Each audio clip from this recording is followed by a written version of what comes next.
Groepsleider Scoutinggroep in Drachten vertochte in zedenzaak.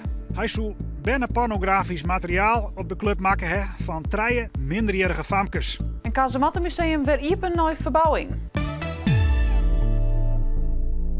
Goeien en welkom bij Kijk op Friesland. De 20-jarige groepsleider van Scoutinggroep De Drones uit Drachten, die het vertocht is in een zedenzaak hier bij de club geen verklaring van goed gedrag. Die weer nog in onvraag, dat meldt een woordvoerder van Scouting Nederland. Het geval had heel wat losmaken in Drachten.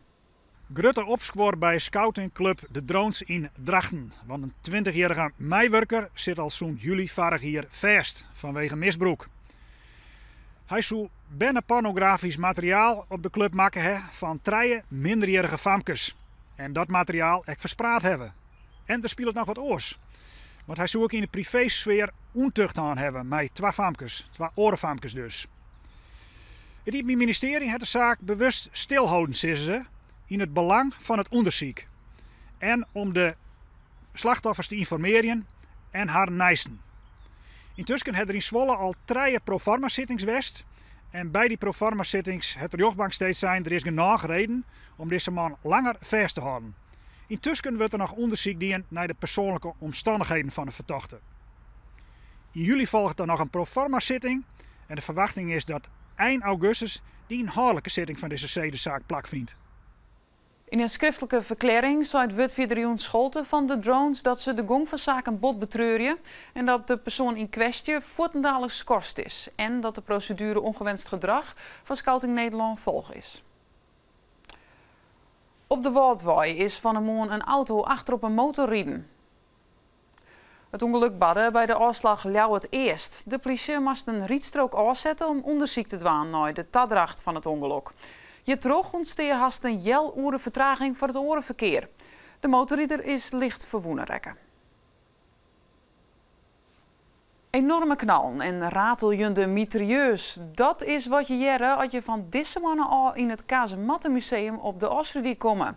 Het museum is vol sluivenheid om kleer te wijzen voor de toekomst.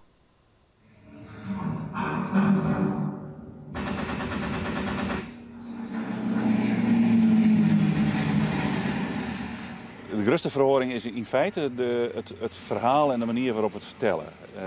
Wij vertellen het verhaal nou chronologisch. Dus je zit vanaf het begin zit je goed in de verhaallijn. En wat je ook op zien komt is persoonlijke verhaal. Het is natuurlijk een heel groot verhaal wat we vertellen. Maar zo'n groot verhaal dat maakt je eigenlijk het beste inzichtelijk terug te focussen op enkele personen. En dat persoonlijke verhaal te vertellen.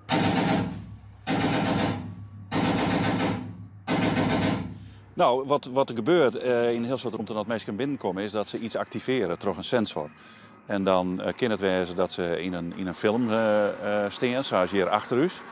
Dus zitten ze midden tussen zo'n videoschermen. Maar het kan ook wezen dat er muziek begint, of dat er een filmpje begint, of dat er een wapen begint te schieten. De tijd is natuurlijk behoorlijk verloren en de manier waarop mensen naar dingen zien willen is ook heel erg verloren. De manier waarop mensen een verhaal beleven willen is heel erg verloren. En dat het net al te volle lezen bij gelijk zien hoort. En we weten het zelf ook over een museum binnengaan en er hingen verschrikkelijke lappen teksten, beginnen we heel moedig gewoon. En bij het tweede paneel denken we wel van nou lid maar. Op 8 mei is het exact 40 jaar geleden dat in Snits het wen- en zorgcomplex de Ierland iepenen waard. Een moment om te vieren en bij stil te staan. En omdat het gebouw zat het er nou stiet, in de vlakte git. En hoe dat beter te doen met een boek, Savine bewenner Herman Walstra en vrijwilliger Roelof Heida. Ze binnen wies met het resultaat en het omtinken voor de bewenners. Want voor haar is de Ierland haar enige thuis. En dan nog het waar met Piet Paulusma. Joen en vannacht, we gaan opklarings, we gaan droog waard, de temperatuur is om bij de zo'n graden heen. De west-noordwestenwind is zwak of matig, er is net al te volle wind. Als we dan sjuggen een monodai, zinnen bewolking en de temperatuur uit monodai om bij de 14 graden heen. De wind nog altijd nu west-noordwest, meest noordwest en die is zwak of matig, meest matig. En dit weer, Kijk op Friesland, nog een noffelijk joen.